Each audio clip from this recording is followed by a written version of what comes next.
ইংরাজি দ্বিতীয় পত্রে যদি একান্তই তুমি কোনো রুলস না জানো, কোনো কিছু না জানো, ন্যারেশন জানো না, কম্পিটিং সেন্টেন্স জানো না, বা তুমি কিছুই পারো না, বা এখন তোমার কাছে একান্ত সময় নেই রুলস জানার, তারপরেও তুমি কিভাবে খুব অনায়াসেই 60+ মার্ক অর্জন করতে পারো, আজকের এই ভিডিওতে মেনলি আমি এটা দেখাবো। তুমি আমার স্ক্রিনে দেখতে পাচ্ছ ঢাকা বোর্ড 2023-এর একটি প্রশ্ন আমি উদাহরণস্বরূপ রেখেছি, কারণ এই প্রশ্নগুলো তোমাদের প্যাটার্নে রয়েছে। তো এই প্রশ্নগুলো কিভাবে কোন প্রশ্নের উত্তর করা যেতে পারে, কোন টেকনিকগুলো ফলো করে আমরা ইজিলি মার্কগুলো অর্জন করতে পারি, সেই বিষয়টা আজকে তোমাদেরকে বলাবো। সর্বপ্রথম যদি আমাকে কোনো স্টুডেন্ট বলে ভাই আমি একান্তই কিছু পারি না, বা আমি কিছু পড়তেও চাই না, কিন্তু না পড়েও শুধু এই ভিডিওটা দেখে অন্তত যেন 5 মার্কটা অর্জন করতে পারি, তাহলে আমরা কোনগুলো উত্তর করব? সেক্ষেত্রে আমি তোমাকে বলবো সর্বপ্রথম 2 নম্বর প্রশ্ন উত্তর করবা। কিভাবে করবে এটা তো আমি অলরেডি এই ক্লাসেই বলে দিব। তো 2 নম্বর প্রশ্ন ফুল পাওয়া যায়, 4 নম্বর প্রশ্ন ফুল মার্ক পাওয়া যায়, ঠিক আছে।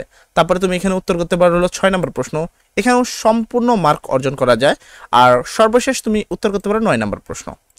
তো এইটার জন্য তোমাকে কোনো কিছু পড়ার দরকার নেই। আর রিটেন পার্ট 10, 11 এবং 12 এই প্রশ্নগুলো করলে যে কোনো স্টুডেন্ট কিছু না পড়ে, একান্তই সে কিছুই পড়ে নাই, কিন্তু তারপরেও সে অন্তত 5 মার্ক অর্জন করতে পারবে। কিন্তু যেহেতু আজকের ক্লাসে শুধু পাস নাই, 60+ মার্ক অর্জন করার মেন টপিক, তো আমি সেই বিষয়টা নিয়ে একটা একটা করে প্রত্যেকটা টপিকের উপরে তোমাকে বুঝিয়ে দিব যে আসলে কোন টপিকটা কোন রুলসের অনুসরণ করতে পারো। সর্বপ্রথম তুমি কিছুই পারো না, আমি ধরে নিলাম যে ঢাকা বোর্ড 2023-এর সম্পর্কিত আমি কিছুই জানি না বা আমি কিছু পারি না, ঠিক আছে। তো আমি এই প্রশ্নের উত্তরটা কিভাবে করব সেই বিষয়টা তোমাদের সাথে শেয়ার করি। এখানে দেখো লেখা আছে কমপ্লিট দ্য টেক্সট উইথ কি সাবস্টেবল প্রিপোজিশন। তো প্রিপোজিশন তোমাদের যেই প্রিপোজিশনগুলো ম্যাক্সিমাম আসে, সেই প্রিপোজিশনগুলো সম্পর্কে যদি কথা বলি, ম্যাক্সিমাম প্রিপোজিশন মুখস্থ প্রিপোজিশনগুলোর মধ্যেই আসে। যেমন এখানে লেখা আছে তোমার কি লেখা আছে অ্যাকোস্টেড মে, তারপর হলো তোমার কি addicted to, use to, climate to, averse to. তো এই যে বিষয়গুলো আছে এগুলো আমাদেরকে মুখস্থ থাকতে হবে। তারপর ডাউটফুল। তো এই যে এই বিষয়গুলো যদি আমাদের মুখস্থ থাকে তাহলে আমরা 1 নম্বর প্রশ্নের উত্তর করতে পারবো। এখন আমি তো তোমাকে বলছি যে তুমি একান্তই কিছু পারো না, তুমি কিভাবে উত্তর করবা? দেখো, একান্ত যদি কিছু না পারো তাহলে 1 নম্বর প্রশ্নের উত্তর করা তুলনামূলক একটু কঠিন। তবে এতটুকু তোমাকে আমি আশ্বস্ত করতে পারি, যদি তুমি সবগুলো অপশনে অফ ইউজ করে আসো, মিনিমাম 4টা অর্থাৎ 2 মার্ক তুমি এখান থেকে পাবা। 5 মার্কের মধ্যে 2 মার্ক পাবা, মিনিমাম 4টা উত্তর তো সবগুলোতেই অফই হয়। তো তুমি যদি চোখ বুঝে সবগুলোতে অফ ইউজ করে আসো, তাও তুমি এখান থেকে 2 মার্ক পাবা। তবে আমি তোমাকে রিকমেন্ড করবো, আমি ভিডিও শেষে একটা পিডিএফ দিয়ে দিবা প্রিপোজিশন, একটু কষ্ট করে পড়ে নিও। যদি আমি পড়তে না করছি, বাট পড়ে নিলে হয়তো বা তুমি এই 1 নম্বর প্রশ্ন উত্তর করতে পারবা। তবে আমি ধরে নিলাম যে আমাদের দুর্বল স্টুডেন্ট এই প্রশ্ন উত্তরটা বেশিরভাগ করতে পারবে না, তারা সব জায়গায় অফ ইউজ করবে, তার জন্য অন্তত তারা 2 মার্কটা পাবে।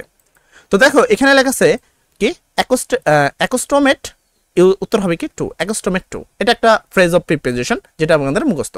তারপর কি অ্যাডিক্টেড টু, এটাও একটা মুখস্থ প্রিপোজিশন। তার মানে এখানে কি আছে ক্লাইনিংস টু, তো এটাও আমাদের কি ফুলফিল মুখস্থ। তারপর অ্যাভার্স টু কি আমাদের মুখস্থ। ইউজ টু, এটাও কি মুখস্থ। মোটামুটি তুমি যদি খেয়াল করো এখানে 5টা পরপর প্রথম 5টা যেগুলো আছে পুরোটাই কি মুখস্থর উপরে দেওয়া আছে, ঠিক আছে। তারপরে তুমি এইখানে যদি খেয়াল করো হিজ সাকসেস এই লেখা আছে, এটা একটা বলা হয় পজিটিভ, মানে হিজ, আওয়ার, তারপর কি ইওর, এগুলো হলো বলা হয় কি পজিটিভ। আশা করি এতটুকু জানো। যদি কোনো পজিটিভের আগে যদি গ্যাপ থাকে, ঠিক আছে, যদি কোনো পজিটিভের আগে যদি কোনো গ্যাপ থাকে তাহলে সেখানে অফ হয়। যেখানে হিজ সাকসেস আছে তার মানে এটা পজিটিভের আগে গ্যাপ থাকার কারণে এখানে তুমি নিঃসন্দেহে বলতে পারো যে এখানে অফ হবে, ঠিক আছে। আমি টেকনিক বুঝাচ্ছি তোমাকে যে কোথায় কি হয়। তো এই পরবর্তীটা যদি দেখো এখানেও কিন্তু হিজ ডিউটিস আছে। তো হিজ তো এখানেও তোমার কি তোমার যেটা আছে পজিটিভ হওয়ার কারণে এইখানেও তোমার হবে কি অফ। তারপর দেখো এইখানেও আছে হিজ ডিউটিস, তো এখানেও কি হবে, এখানেও তোমার হবে অফ। কথা ক্লিয়ার?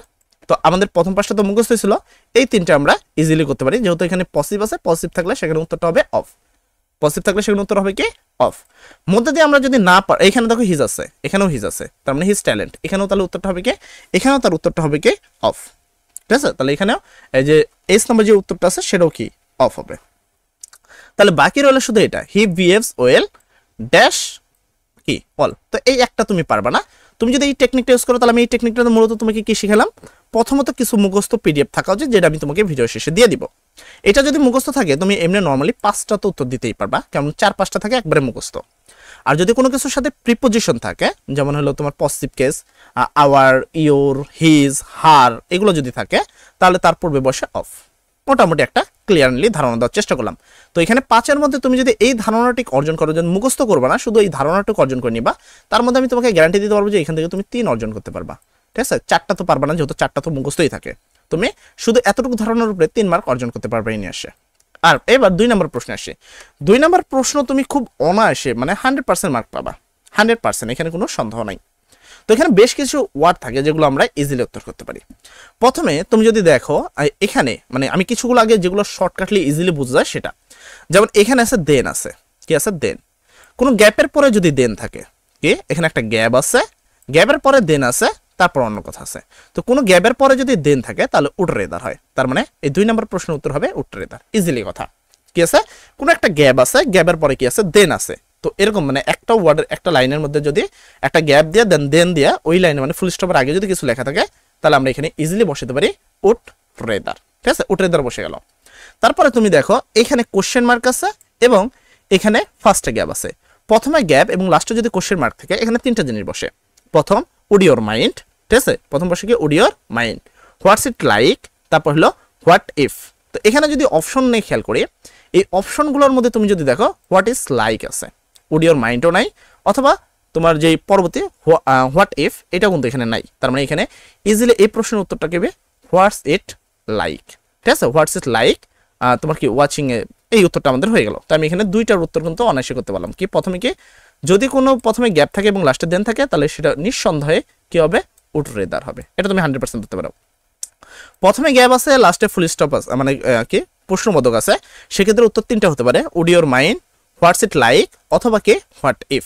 তো অপশনে যেহেতু একটাই আছে তো আমার এইটা উত্তর হয়ে গেল।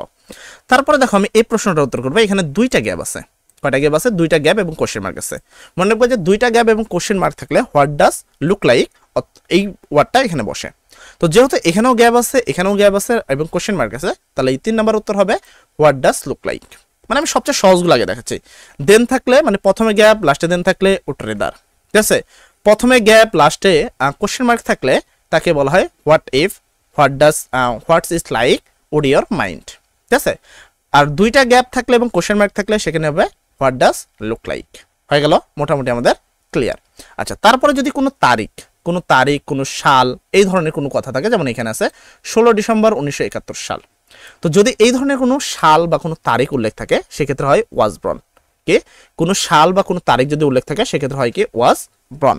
তার মানে এই যে 2 নম্বর যে প্রশ্নটা আছে, কত নম্বর এটা, জি নাম্বার, কত নম্বর, জি নাম্বার। তাহলে এই জি নাম্বার উত্তর আমরা কি দিব, ওয়াজ ব্রন। কারণ এখানে তারিখ আছে। আমি কিন্তু একটাতেও দেখো মিনিং পড়তেছি না। দেন দেখে বুঝতে পারলাম যে এখানে উড রেদার হবে। প্রথমে গ্যাপ লাস্টে কি কোশ্চেন মার্ক দেখে বুঝতে পারলাম এখানে কি হবে, would your mind, what if, অথবা কি হোয়াটস ইট লাইক। তো যেহেতু অপশনে এটাই ছিল তাই এটাই মেরে দিলাম। এখানে 2টা গ্যাপ ছিল এবং লাস্টে কোশ্চেন মার্ক ছিল, তাই খুব ইজিতে আমি বলতে পারি হোয়াট ডাজ লুক লাইক বলবে। তাই এখানে কি বসলো, হোয়াট ডাজ লুক লাইক।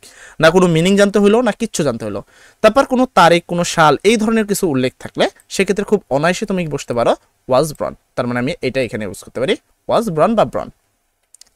দেন এখানে তুমি যদি খেয়াল করো এখানে তো এটা তো আমি যাবো না, যেটা মানে সবচেয়ে সহজ যেটা মনে হবে আমার কাছে আমি সেটা করব, মানে সবচেয়ে সহজ যেটা মনে করবো সেটা। তো এইখানে দেখো এখানে I can not write A bicycle A motorcycle, দুটো বিপরীত বিষয়। রাইড এ বাইসাইকেল মানে সাইকেল চালাতে পারি না, I can not write A bicycle, আমি সাইকেল চালাতে পারি না, আর মোটরের কথা তো চিন্তাই করা যায় না। এই ধরনের দুটো অপোজিট বিষয় থাকলে, ধরো আমি 500, এখানে আছে 500 টাকা, এখানে আছে 5000 টাকা। এখানে ধরো আছে কি রিমেম্বার মানে মনে করতে পারি না, এখানে আছে কি টাইটেল অফ স্টোরি। এরকম দুইটা এরকম ধরনের অপোজিট ওয়ার্ড থাকলে বা ব্যবধান থাকলে সেক্ষেত্রে তুমি লেট অ্যালোন ইউজ করতে পারো। তাহলে I can not write A bicycle, আমি কি করতে পারি না, বাইসাইকেল চালাতে পারি না। লেট অ্যালোন এ মোটরসাইকেল, মোটরসাইকেলের কথা তো চিন্তাই করা যায় না, মোটরসাইকেলের কথা হলো চিন্তাই করা যায় না। আর আরেকটা বিষয় হলো প্রথমে যদি গ্যাপ থাকে এবং সেন্টেন্সের মাঝখানে যদি একটা কমা থাকে, কথা ক্লিয়ার করি, প্রথমে যদি গ্যাপ থাকে এবং সেন্টেন্সের মাঝখানে যদি একটা কমা থাকে তাহলে এখানে হয় অ্যাজ সুন অ্যাজ, কি হয় অ্যাজ সুন অ্যাজ। তো এখানে যেহেতু প্রথমে গ্যাপ আছে এবং লাস্ট কি মাঝখানে কম আছে তাহলে এখানে হবে অ্যাজ সুন অ্যাজ, তাহলে উত্তর হলো অ্যাজ সুন অ্যাজ। এবার দেখো আমার কাছে 3টা জিনিস বাদ আছে, দেয়ার, ইট, কি হ্যাভ টু, হ্যাড টু। তার মানে কি মোটামুটি আমার কাছে এখন 1 2 3 4 5টা বাদ আছে। তো আমি এখানে ক্লিয়ার করি না কোনটা কোনটা। প্রথমে যদি লং অ্যাগো লিফট, তো তোমরা এটা সবাই আশা করি এতটুকু তোমরা তো পড়ছো যে লিফট যদি থাকে সেক্ষেত্রে দেয়ার হবে, কি হবে লিফট যদি থাকে দেয়ার হবে। আর প্রথমটার পরে গ্যাপ থেকে যদি ভার্বের সাথে এস বাই এস থাকে তাহলে ইট হবে। যেহেতু এখানে কি লং অ্যাগো ড্যাশ লিফট থাকার কারণে এখানে হবে দেয়ার, বা once upon a time, one day এই ধরনের কোনো কথা থাকলে সেখানে হবে দেয়ার। ঠিক আছে, তাহলে কি long ago, once upon a time, তারপর ওয়ান ডে। ঠিক আছে, তো এই ধরনের ওয়ার্ডগুলো থাকলে তুমি খুব অনায়াসে সেখানে কি বসাতে পারো, দেয়ার বসাতে পারো। তাহলে আমার দেয়ার কমপ্লিট হলো। এবার আছে ইট, হ্যাভ টু। ঠিক আছে, হ্যাড টু। ইট কোথায় বসে? ইট হলো প্রথমে যেটা গ্যাপ আছে, প্রথমে যেখানে গ্যাপ আছে। আচ্ছা, এখানে তুমি যদি খেয়াল করো এটা 2 নম্বরে গ্যাপ আছে, এখানে খেয়াল করলে এখানে 2 নম্বরে গ্যাপ আছে, এইখানে দেখো এখানে প্রথমে গ্যাপ আছে।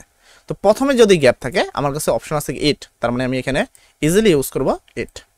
এখানে আমি ইউজ করবো কি ইট। ইট হলো প্রথমে গ্যাপ থাকে। ঠিক আছে, তাহলে আমার এখানে ইট ইউজ হলো। বাকি রইলো হ্যাভ টু আর হ্যাড টু।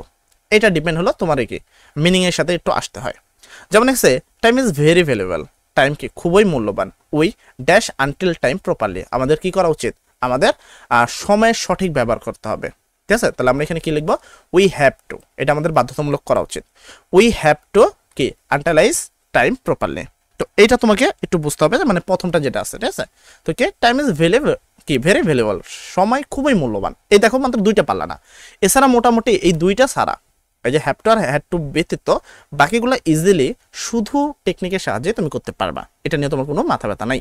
তো বাকি হলো হ্যাভ টু আর হ্যাড টু, এটা একটু মিনিং এর সাথে আসতে হয়। Time is very valuable, time কি সময় খুবই মূল্যবান, সেক্ষেত্রে আমি কি এখানে ইউজ করবো হ্যাভ টু। আর একটাই অপশন আছে, তার মানে এখানে কি ইট ইজ উইন্টার, এটা হলো শীতকাল, you had better buy a coat, তোমার একটা কি কোট কেনা উচিত, বা তোমার একটা কোট কিনলে ভালো হয়।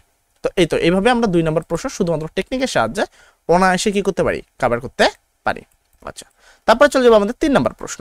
3 নম্বর যে প্রশ্নটা, এটাকে বলা হয় লোকে তোমার যে কমপ্লিটিং সেন্টেন্স আছে সেই কমপ্লিটিং সেন্টেন্স, যদি এটা এতটা সহজ নয় যতটা মানে দেখতে হয়।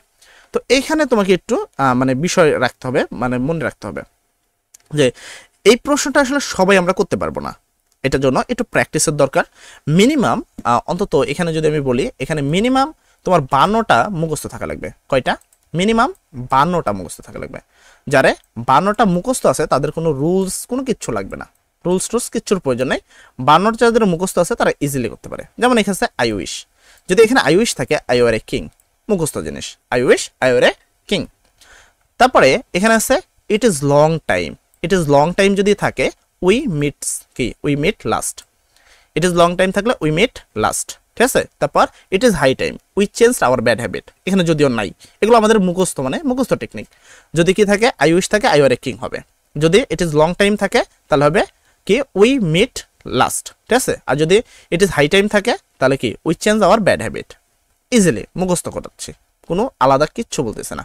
তারপরে এখানে দেখো no sooner had we got the pitch of, এটা দেন থাকলে এখানে তোমার পাস্ট ইনডিফিনিট। এখন কোথাও তুমি পাস্ট ইনডিফিনিট বুঝবাই না, যে পাস্ট ইনডিফিনিট আবার কি জিনিস, তবে তোমার মাথাতেই আসবে না, তো এটা কিন্তু তুমি করতে পারবে না। তারপরে এই যে এখানে ইট ইজ হাই টাইম আছে, ইট ইজ হাই টাইম থাকলে তুমি এখানে ইজিলি লিখতে পারো কি we change our bad habit.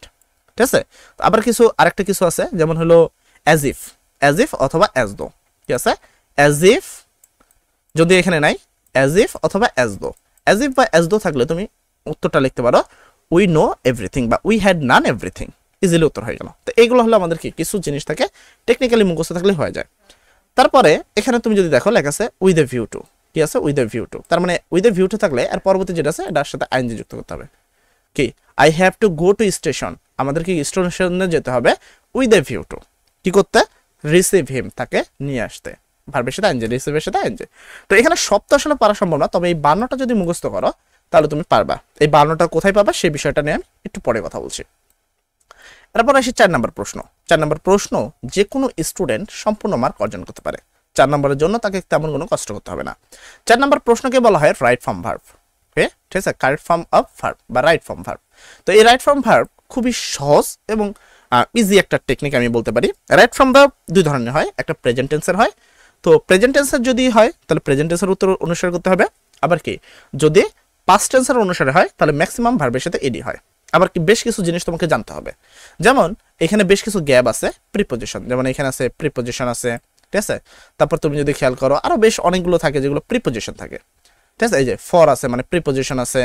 তারপর তুমি দেখো এখানে বাই আছে প্রিপোজিশন।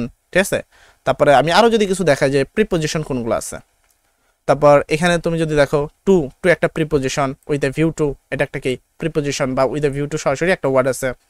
তারপরে তুমি যদি দেখো আর কোনো জায়গায় প্রিপোজিশন আছে, এই যে উইদাউট, উইদাউট হলো প্রিপোজিশন, এই যে তো এই তো মোটামুটি এই করে দেখো প্রিপোজিশন আছে। তো যদি প্রিপোজিশন অথবা উইথ এ ভিউ টু থাকে, কি যদি প্রিপোজিশন অথবা উইথ এ ভিউ টু অথবা প্রথমে গ্যাপ, তিনটা কথা বলছি ভালো করে শুনবা, ঠিক আছে? আমরা রুলস তো পড়াবো না তোমাদের, কোনো শুধু টেকনিক শিখাবো। এখন টেকনিকটা কি, যদি প্রিপোজিশন থাকে, যেমন এখানে একটা, দুইটা, তিনটা, চারটা, পাঁচটা, তো পাঁচটা আছে প্রিপোজিশন। এন্ড প্রিপোজিশন থাকলে ভার্বের সাথে আইএনজি হয়। প্রিপোজিশন থাকলে কি হয়, ভার্বের সাথে আইএনজি, কিচ্ছু না। প্রিপোজিশনের পরে রাইট ফর্মে যে ভার্বে যদি গ্যাপ থাকে উইথ এ ভিউ টু থাকে, তো এইটাকে বলা হয় ভার্বের সাথে আইএনজি। তাহলে খুব অনায়াসে দেখো আমি উত্তর করতে পারি, ফর আছে এখানে প্রিপারিং আছে, মানে প্রিপারি আছে, এর সাথে আমি কি করবো, এই ই তুলে দিয়ে আমি কি করবো, আইএনজি করে দেবো, প্রিপারিং। মানে এটার উত্তরটা কি হচ্ছে, এটার উত্তর তুমি মিলিয়ে নাও, সমস্যা নেই, এমনি তুমি নর্মালি মিলাইতে পারো। আই হোপ যে কোনো উত্তর মিলে নাই এরকম হইতে পারে না। টেকনিকগুলো তোমাদের জন্য এমনভাবে আমি গতকালই রেডি করছি, যখন ফার্স্ট পেপার ক্লাসটা লাইভ শেষ করছি তখন আমি তোমাদের জন্য এই টেকনিকটা রেডি করে রাখছি, যে এইভাবে করলে একটা স্টুডেন্ট খুব অনায়াসে ফুল মার্ক অর্জন করতে পারবে, মিনিমাম 60 তো পাবেই। দেখি এখানে প্রিপোজিশন থাকার পরে, প্রিপোজিশনের পরে কোনো গ্যাপ থাকলে সেটার সাথে আইএনজি হয়। পেপার ছিল, পেপারের সাথে আমি আইএনজি ইউজ করে দিলাম, পেপারিং। দেখো এটার উত্তর তুমি এই পাবে।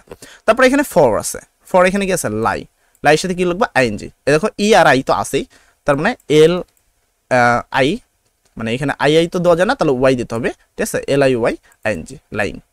কারণ মাঝখানে কখনো আই হয় না, এটা হয়তো তুমি গ্রামাটিক্যাল হিসেবে জানো। বাই আছে, বাই একটা প্রিপোজিশন, রিড আছে, রিডের সাথে কি করবো, আইএনজি, রিডিং। তারপর with a view, with a view to থাকলে ভার্বের সাথে আইএনজি, রিমুভিং, ঠিক আছে।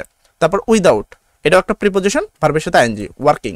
তো দেখো শুধু একটা বিষয় জানে মোটামুটি কতগুলোর উত্তর করতে পারলা, একটা, দুইটা, তিনটা, চারটা, পাঁচটা, পাঁচটার উত্তর হয়ে গেল, পাঁচটার উত্তর হয়ে গেল। যেখানে অ্যাকচুয়ালি তোমাদের কয়টা থাকবে, আমি যদি একটু তোমাদের বিষয়টা আসে, তোমাদের হলো মডিফায়ার না এইটা, এটা তোমাদের থাকবে হলো 14, মানে 7 মার্কের প্রশ্ন থাকবে। তো এখানে কয়টা আছে, এখানেও 7 মার্কের আছে, মানে সেম টু সেম মার্ক, কোনো সমস্যা নাই। তাহলে 7 মার্কের মধ্যে 5টা তো প্রিপোজিশনে থাকে, প্রিপোজিশন এবং উইথ এ ভিউ টু থাকে। তো যদি প্রিপোজিশন বা উইথ এ ভিউ টু থাকে, তারপরে কি ভার্বের সাথে কি হয়, আইএনজি ফ্রম হয়। তো আমাদের একটা টেকনিক শেষ হয়ে গেল। এবার আমাদের মডাল অক্সিলারি ভার্ব আমরা চিনি কি, যদি না চিনি একটু চিনে নিবা। মডাল অক্সিলারি ভার্ব আমরা এটাকে বলি, যেমন হলো shall, should, will, would, can, could, may, might, ঠিক আছে, মাস্ট, হ্যাভেন্ট। যেমন এখানে যদি মডাল অক্সিলারি ভার্ব বলি, এখানে দেখো মডাল অক্সিলারি ভার্ব আছে মাস্ট, মডাল অক্সিলারি না, মডার্ন অক্সিলারি ভার্ব, ঠিক আছে, মাস্ট আছে। তো এই মাস্টারটা আমি একটু গোল দিয়ে দিব, কেন দিব আমি একটু পর বোঝাচ্ছি। আগে মডাল অক্সিলারি ভার্ব দেখি, যে মডাল অক্সিলারি ভার্ব কয়টা আছে। এখানে একটা আছে, তারপর এখানে আছে শুড, এই শুড, শ্যাল শুড একটা মডাল অক্সিলারি ভার্ব, ঠিক আছে। তো এটা একটা মডাল অক্সিলারি ভার্ব। তারপরে যদি আমি একটু খেয়াল করি আর কোনো জায়গায় মডাল অক্সিলারি ভার্ব আছে কিনা একটু দেখবা, ঠিক আছে। এখানে দেখো শুড আছে, মডাল অক্সিলারি ভার্ব, ঠিক আছে। তারপরে যদি দেখি আর কোনো জায়গায় মডাল অক্সিলারি ভার্ব, আর কোনো জায়গায় কিন্তু মোটামুটি মডাল অক্সিলারি ভার্ব নাই। এখন যদি মডাল অক্সিলারি ভার্ব অথবা টু হয়, এখানে দেখো এক জায়গায় টু আছে, যে ঠিক আছে, ট্রাইং টু। যদি কি আমি আর একটু কথাটা রিপিট করি, যদি মডাল অক্সিলারি ভার্ব অথবা টু হয়, তাহলে সেই গ্যাপের কোনো পরিবর্তন করতে হয় না, যা আছে সেটাই উত্তর। যেমন এখানে আছে মাজেন্ট, মাস্ট একটা মডাল অক্সিলারি ভার্ব, তার মানে এটার উত্তর ওয়েস্টই হবে, উত্তর হবে ওয়েস্ট টাইম, ঠিক আছে।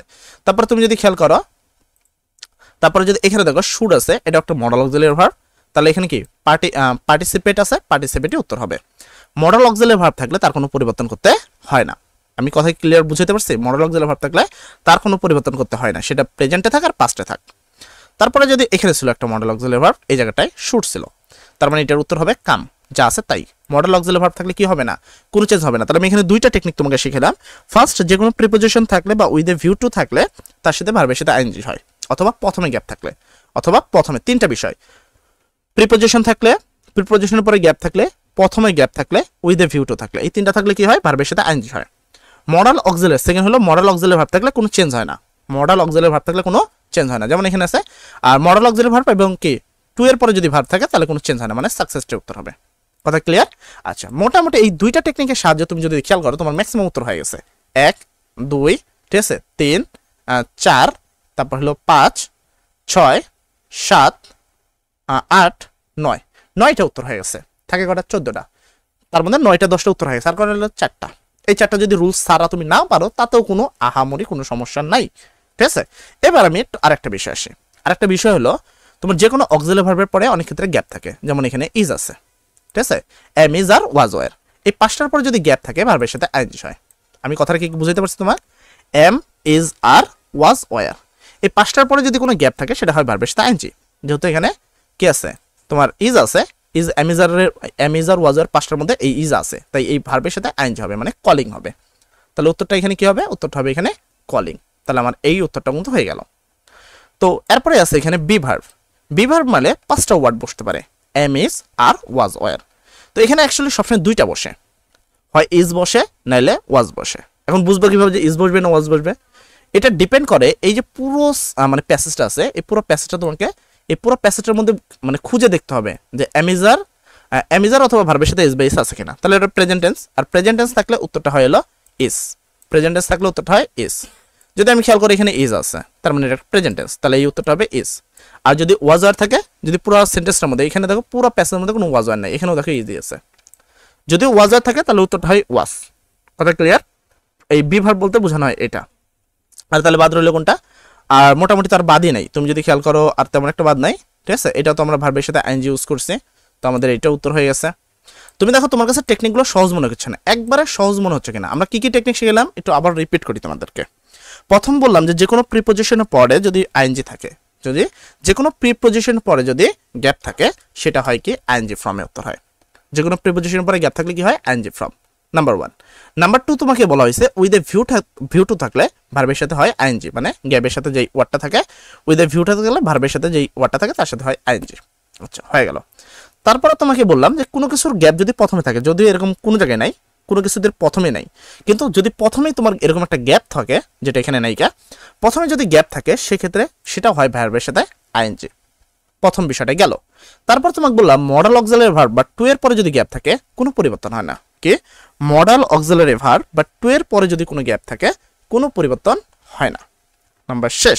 তারপর তোমাকে বললাম am is are was were, এই পাঁচটার পর যদি গ্যাপ থাকে তার মানে সেখানে হবে ভার্বের সাথে আইএনজি। লাস্ট টেকনিকটা আমি তোমাকে একটু শেখাই, ঠিক আছে। এই টেকনিকের সাহায্যে পুরো সবগুলো উত্তর হয়ে যাবে। এখানে আমি যেগুলো বলছি আর বাইরে তোমাকে বলতে হবে না। আর একটা বিষয় হলো হ্যাভ, ঠিক আছে। হ্যাভ, হ্যাজ এবং হ্যাড, এই তিনটা যদি থাকে তার মানে ভার্বের সাথে ইডি হয়। হ্যাভ, হ্যাজ, হ্যাড থাকলে ভার্বের সাথে ইডি। আর যদি টেন্স এখানে যদি যেমন ইজ ছিল, তাই আমার এখানে কোনো সমস্যা নেই। আর একটা বিষয় বলি, যদি প্যাসেজটা প্রেজেন্ট টেন্সে হয় তাহলে ম্যাক্সিমাম উত্তর হয় এস বাই এস, আর প্যাসেজটা পাস্ট টেন্সে হলে ম্যাক্সিমাম উত্তর হয় ইডি আকারে। আশা করি এইখানে যে 7 মার্ক তার মধ্যে মিনিমাম অন্তত 6 মার্ক তো অর্জন করতেই পারবা। তো এখানে আমি তোমাকে 6 না, আমি এখানে 5 ধরলাম, তো এখানে অন্তত 5টা তুমি সঠিক করতে পারবা, ঠিক আছে। তো আমরা একটু পর কাউন্ট করবো যে আমরা আসলে 60 মার্ক প্লাস পাইছি কিনা। এরপর যদি আসি 5 নম্বর প্রশ্ন থাকে, যেটাকে বলা হয় মানে ন্যারেশন আমরা বলি, যেটাকে আমরা বলি কি ন্যারেশন, এবং ছোট থেকে আমরা ন্যারেশনে জানি। ন্যারেশনের জন্য তোমার থাকে 7 মার্ক। এবার যদি আমাকে বলো যে ন্যারেশন আসলে সরাসরি শিখিয়ে দেওয়া এটা পসিবল না, ন্যারেশনের জন্য তোমাকে একটু হলেও টেকনিক তো না, ন্যারেশনের জন্য মিনিমাম তোমাকে রুলস পড়তে হবে, মিনিমাম। তবে কি একটা বিষয় কি, ন্যারেশন লিখলে কিছু পরিমাণ মার্ক পাওয়া যায়, ঠিক আছে। তো এখানে যেমনটা আসলে কি, এখানে এই যে কথাটা বলছে মানে মিনিং সহ ইন্টারমিডিয়েটের ন্যারেশন একটু কঠিন হয়ে থাকে। Do any choice say it the teacher to কি সুস্মিতা, মানে টিচার সুস্মিতাকে বললো। যেহেতু এখানে কোশ্চেন মার্ক আছে তার মানে এখানে আস্কড হবে। এবার আমি নয় রুল জানি তাই তোমাকে ইজিলি করতে পারছি, কিন্তু তুমি কিন্তু এটা পারবে না। তাই আমি এখানে ধরবো যে এখানে তুমি তেমন কোনো মার্ক পাবে না, এমনি লেখার জন্য 1 থেকে 2 মার্ক দিবে। যদি পুরো প্যাসেজটা লিখে দিয়ে আসো ন্যারেশনে জাতামাতা করে, তাও তুমি 2 মার্ক পাবা, তাই আমি এখানে 2 ধরলাম। এরপরে পরবর্তী 6 নম্বর প্রশ্ন, যেটাকে আমরা বলি মডিফায়ার। মডিফায়ার খুবই সহজ, মানে খুবই সহজ একটা বিষয়। ম্যাক্সিমাম উত্তর থাকে pre modifier the noun. Pre modifier মানে কি, এই যে নাউনটা আছে এটাকে মডিফাই করতে হবে বা বিকৃত করতে হবে। মানে প্রি মডিফায়ার দ্য নাউন মানে হলো অ্যাডজেক্টিভ বসাতে হয়। প্রি মডিফায়ার দ্য নাউন মানে কি অ্যাডজেক্টিভ বসায়, যেমন হলো বিউটিফুল, ইন্টারেস্টিং, পপুলার, তারপর হলো আগলি, এই ধরনের যে বিষয়গুলো অ্যাডজেক্টিভ আমরা ইউজ করি সেগুলো। এখন এখানে যেমন বলছে cricket is an pre modifier the noun use করতে হবে গেম। এখন গেম কি কখনো বিউটিফুল হয়? ক্রিকেট কি একটা বিউটিফুল গেম? তা কিন্তু না। ওয়ান্ডারফুল গেম না, ঠিক আছে। তাহলে cricket is an international game. Cricket এক ধরনের কি ধরনের গেম? ক্রিকেট হলো একটা ইন্টারন্যাশনাল গেম। আর যদি কোনো কবির বিষয় থাকে, কবির বিষয় থাকলে পপুলার পোয়েট, ঠিক আছে। যদি কোনো কবির বিষয় থাকে সেক্ষেত্রে আমরা ইউজ করতে পারি পপুলার, ঠিক আছে। তো ইজিলি এই বিষয়টা বুঝি। প্রি মডিফাই দ্য নাউন মানে সেই সম্পর্কে অ্যাডজেক্টিভ বসাতে হবে, বিউটিফুল, পপুলার, ওয়ান্ডার, ইন্টারন্যাশনাল, এই ধরনের বিষয়। আর এখানে বলছে ইউজ অফ পসিভ। পসিভ কোনগুলো? এখানে পসিভ বলতে 3টা জিনিস ব্যবহার হয়। তোমার প্রথম হলো মাই, তারপর হলো আওয়ার, তারপর হলো ইয়র, ঠিক আছে, আর হলো ইটস। তো এই হলো বসে। তো এখানে বলা হয়েছে ইউজ প্রসেসিভ টু কি প্রি মডিফাই দ্য নাউন, তার মানে এই যে এখানে যে কান্ট্রি আছে, কান্ট্রির আগে আমাকে এখানে কিছু একটা বসাতে হবে, যেমন হলো কি মাই, ইয়োর, তারপর কি এই তোমার কি ইটস, তো এগুলোর মধ্যে যে কোনো একটা বসাতে হবে। তো পসিভ দ্য নাউন্সের এখানে কান্ট্রি, তাহলে কি আমরা যদি এটা রিডিংয়ে বলতে যাই আওয়ার কান্ট্রি উচ্চারিত হয়, তাহলে কি it is not a game of our country, it is not a game of our country, তার মানে আমি এখানে উত্তরটা আওয়ার করতে পারি, এটা গুলো পসিটিভ, কয়েকটা জিনিস বসে। তারপর এখানে সি নাম্বার বলছে use a noun adjective to modify the noun, ঠিক আছে, ইউজ এ, যদি এই টপিকগুলো প্রত্যেকটা টপিকের উপরে আমি ভিন্ন ভিন্নভাবে আবার ক্লাস দেবো, তুমি টেনশন নিও না, প্রত্যেকটা টপিকের উপরে আবার ভিন্ন ভিন্নভাবে কি ক্লাস দেওয়া হবে, যেন অন্তত আমরা 7-8টা মডেল করে তোমাদেরকে বুঝাতে পারি যে হ্যাঁ আসলে এটার উত্তর এভাবে করতে হবে। তাহলে এখানে বলছে এ ড্যাশ, ঠিক আছে, একটা তোমার এখানে একটা নাউন বসাতে হবে কি ম্যাচ, তাহলে এখানে কি a cricket match is played between two team, একটা ক্রিকেট ম্যাচ থাকে যেটা কি দুজনের মধ্যে কি খেলা হয়। Dash use a distributive pronoun to কি প্রিমোডিফাইড নাউন, ডিস্ট্রিবিউট মানে কি, ডিস্ট্রিবিউটের মানে তোমাকে এখানে বুঝতে হবে, ডিস্ট্রিবিউট মানে হলো অ্যাজ, তারপর দিস, দোজ, এই যে বিষয়গুলো এগুলো বসাতে হবে। তুমি চাইলে এখানে অ্যাজ বসাতে পারো, দিস টিম বসাতে পারো, কোনো বিষয় না। তো এখানে অ্যাজ আর টিম মানে এখন এই যে টিমগুলো আছে কনসিস্ট অফ, এভাবে আমরা ইউজ করতে পারি, বা এইভাবে আসলে সকল শিক্ষার্থী যেটাকে উত্তর করতে পারবে তেমনটা নয়, যদি এই টপিকটার উপরে আমি একটা ভিডিও দিব ইনশাল্লাহ পরবর্তী আজকের মধ্যে পেয়ে যাবা তোমাদের। এই ভিডিওটা আমি করছি বর্তমান বাজে হলো তোমার কত 12টা বাজে, অর্থাৎ এই তুমি সন্ধ্যার মধ্যে সব বিষয়ে একটা করে ভিডিও পেয়ে যাবা। তো এটা যদি আমরা সেই টেকনিকে শিখতে পারি তাহলে এখান থেকে আমরা কিছু পরিমাণ মার্ক পাবো, বেশি 5-এর মধ্যে 2-এর বেশি কেউ পাবে না, এটা আমি জানি, ঠিক আছে, মানে এখানে সবার পক্ষে সব সম্ভব না। তারপরে যদি আসে তার পরবর্তী প্রশ্ন থাকে ইউজ অফ কি অ্যাপ্রোচার্স কানেক্টর ইন দ্য গ্যাপ। কানেক্টরের একটা মজার বিষয় কি জানো, কানেক্টরের সবচেয়ে মজা লাগে আমার এই বিষয়টা, যদি কোনো জিনিসে ফার্স্টলি খুঁজে পাও, যে প্রথমত ফার্স্টলি হলে পরটা হয় সেকেন্ডলি, পরটা হয় থার্ডলি, পরটা হয় ফোর্থলি, তারপর অ্যাজ এ রেজাল্ট কানেক্টরের জন্য একটু মিনিংয়ের প্রয়োজন আছে, মিনিং সহ পড়তে হবে। তো কানেক্টরও মোটামুটি সবাই উত্তর করতে পারবে এমনটা নয়, কানেক্টর কিন্তু সবার জন্য না। যেমন এখানে বলা হয়েছে কি happiness is a relative term as it independence আপন এ টাইম, তাহলে এখানে কি এখানে হবে কি অ্যাজ ইট অ্যান্ড কি ডিপেন্ডস আপন এ সাম ফ্যাক্টর, তো এটা এরকম। তো কানেক্টরটা আমি তোমাকে আলাদা ক্লাস দেবো কানেক্টরের জন্য, তো আমি তোমাকে বলবো এই দুটার উত্তর একটু থেমে করবা, বিশেষ করে 6 নম্বর এবং 7 নম্বরটা থেমে করবা। এই গ্যাপগুলো তোমাদেরকে মানে তোমাদের পরীক্ষার কেন্দ্রে শিখিয়ে দিতে হবে। বিগত সালগুলোতে এই গ্যাপগুলো কিন্তু ম্যাক্সিমাম মানে ছাড়রা এই গার্ড যারা পড়ে তারা কিন্তু তোমাদের শিখিয়ে দেয়, তাই এটা নিয়ে অত প্যারা খাওয়ার দরকার নেই। তারপরেও যদি একান্তই না পারো সেই সম্পর্কিত আমি তোমাদেরকে বলবো যে এই সম্পর্কিত আমি আলাদাভাবে ক্লাস দিব, সমস্যা নেই। আর সিনোনিম অ্যান্টোনিমের কথা যদি বলি তোমার এরপরে সিনোনিম অ্যান্টোনিমের জন্য আমাদের টোটাল 252টার সিনোনিম অ্যান্টোনিম আছে, একটা ছক আছে। তো এই সিনোনিম অ্যান্টোনিমের ছকটা মুখস্থ করলে ইজিলি পারবা। যেমন গুড এর অ্যান্টোনিম মানে গুডের বিপরীত অর্থ কি, গুডের বিপরীত হলো ব্যাড, গুডের বিপরীত হলো ব্যাড। বি নাম্বার স্যার রাইটারের সিনোনিম কি, রাইটার মানে কি লেখক, লেখকের সিনোনিম হলো অথরিটি, অথর, ঠিক আছে, অথর। স্পিকার মানে কথা বলা, এর সিনোনিম বলতে হবে। স্পিকার মানে কি কথা বলা, এর সিনোনিম কি, সেগুলো অরাটর। তারপর হলো রেসিটেশন, তো এর সিনোনিম কি, রেসিটেশন হলো রিডিং। তো এই বিষয়গুলো অলরেডি আমি ক্লাস নিয়ে রাখছি তোমাদের জন্য, তাও যদি তুমি চাও ইজিলি আমি ক্লাস পাবো। তার মানে এখানে 3টা তোমাকে আমি একটু না করতে বললাম, 6, 7, 8 এই টপিকটার উপরে আমি আবার ক্লাস দিব, কারণ এই টপিকটা একবারে আসলে বোঝানো সম্ভব না, বা এরকম সরাসরি ইজিলি বোঝানো সম্ভব না, এটার জন্য আলাদা একটা ক্লাসের প্রয়োজন। আর এটা তো খুবই সহজ, পাঞ্চুয়েশন খুব ইজি, এখানে তোমাকে 3টা জিনিস ইউজ করতে হবে। তো ফার্স্ট হলো তোমার কি ইনভার্টেড কমা, আর ডাব্লিউএস প্রোনাউন দ্বারা শুরু হলে কি কোশ্চেন মার্ক, তারপরে কি এখানে যে মেন কথা এখানেই বসাতে হবে কমা ফুল স্টপ, এটা এখানে যা যা আছে তাইটাই লিখতে হবে, আর বাইরে কিছু লেখার প্রয়োজন তো তোমার নাই, জাস্ট যা যা আছে তাইটাই লিখবে। এখানে এই জিনিসগুলো ইউজ করতে হবে। তোমার কি ইউজ করতে হবে, ইনভাইটেড কমা, যেমন এখানে কি এখানে হবে ইনভাইটেড কমা, এখানে ইনভাইটেড কমা, এখানে গ্যাপ, আই এর সাথে এম এর সাথে এখানে একটা কমা হয়, তারপর সরির কাছে এখানে একটা কমা হয়, সরি স্যার ফুল স্টপ হয়, ইনভাইটেড কমা এখানে হয় ইনভাইটেড কমা, তারপর I didn't mean to walk, তো এই পর্যন্ত কথাটা শেষ হবে। তারপর এখান থেকে আবার নতুন কথা, ঠিক আছে, তো আই ওয়াজ জাস্ট এই পর্যন্ত কথাটা শেষ হবে, এই পর্যন্ত আই ওয়াজ জাস্ট প্লেইং এখানে কথাটা দিয়ে এই পর্যন্ত শেষ হবে। তো এরকম, তো এগুলো কিভাবে হবে এটা তুমি ইজিলি 2-1টা বোর্ড করলে প্র্যাকটিস করতে পারবা।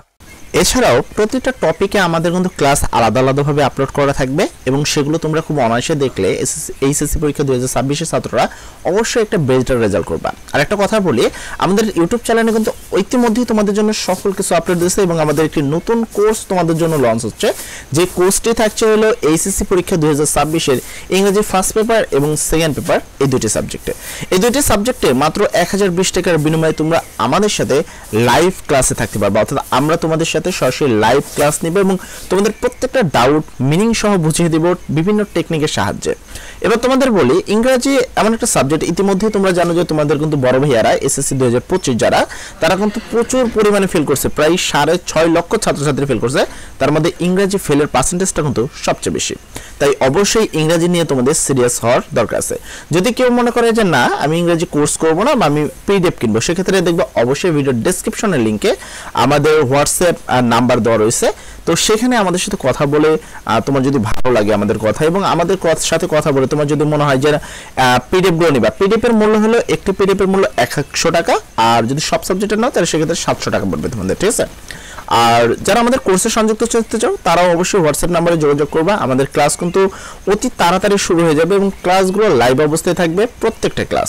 তাই অবশ্যই যারা ক্লাসে সংযুক্ত হতে চাও তারা আমাদের সাথে কন্ট্যাক্ট করবে এবং বাকি যে টপিকগুলো আমি এখানে বুঝিয়ে দিইনি, অনেকগুলো টপিক দেখো এখানে স্কিপ করে দিয়ে গেছে, তো এই টপিকগুলোর উপরে কিন্তু ভিন্নভাবে মানে আলাদাভাবে ভিডিও আপলোড হবে, কেননা এই যে টপিকগুলো বাদ দিচ্ছে এখানে শুধুমাত্র দুইটা একটা টেকনিকের সাহায্যে করা সম্ভব নয়, কিছু রুলসের প্রয়োজন আছে, কিছু টেকনিকের প্রয়োজন আছে, তো এই জন্য এই ক্লাসগুলো একবারে দেওয়া সম্ভব হয়নি।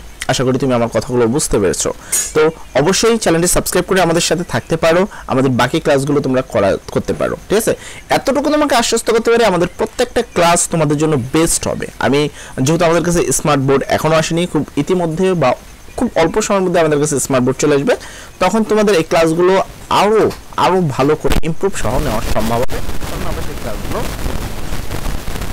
একটা কথাই বলতে চাই, তোমরা যেন অনেক ভালো পরীক্ষা দাও, তোমাদের পরীক্ষা যেন অনেক সুন্দর হোক, সবার জন্য দোয়া করি।